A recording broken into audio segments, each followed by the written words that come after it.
Good afternoon, classmates, teacher, ladies and gentlemen. My name is Rodrigo Perez and I'm going to explain why I don't be combined by the British monarchy. For a lot of people, the prospect of standing in charge of a country empire is just a dream. For certain individuals, it is not in that way. This is because of the lineage of where they proceed, with the great honor of being king, queen, prince, or princess. Also came some responsibilities and duties that must be attended with the major seriousness possible. Now I am going to explain a little of what a monarchy does nowadays. First, some facts and questions that we must understand beforehand. How long a family can stay in the power of the same place?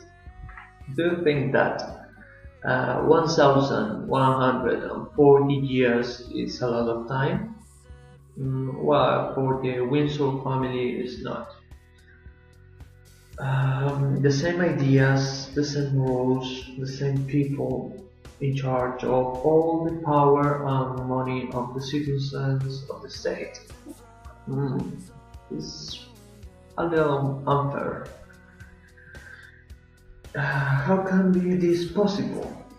Well, money rules the world nowadays, and well, a recent study said the Queen Elizabeth Windsor as the ninth woman richest in the world, with a fortune about 1.9 billion of euros and earning each year about 7.9 million of euros also. Just for performance the charge of queen.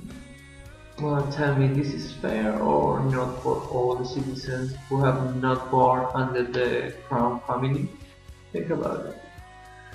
Well, second, does the queen rule or the parliament does it? The British monarchy is a constitutional monarchy in which the king or queen as head of the state, but with limits, let's say big limits. All the power is managed for the parliament, all the day-to-day government. The political party with most elected seats in the House of the Commons elects the Prime Minister, who is invited by the monarch to form part of the government. A new parliament is opened by the monarch in an official ceremony, and the Prime Minister, during his or her term in office, regularly meets with the King or Queen to discuss political matters and events. Um, well, to discuss between brackets, because it's popular known that all the power is in the hands of the Prime Minister, and the King or Queen in this case just must to accept to that requirements. So the actual power of the Queen is not the same of the last century. Same from that point of view, is justificable the big amount of money that earns from the citizens of Great Britain? From my point of view, not. Well, finally, the popular idea of a king fighting in front of a big army to defend the people of his kingdom, or the legend of the great King Arthur, are just legends or were true in some place in time. Well, answering that question, George II was the last British king to lead his army in person during the War of the Austrian Succession. At the Battle of Dettingen, yeah, in Bavaria, at the 27th of June of 1743. So the last king who led his army existed more than 2 centuries ago. King Arthur is a legend and folklore of a Celtic king who fought to defend Britain from Saxon invaders in the 6th century. Yeah, by that.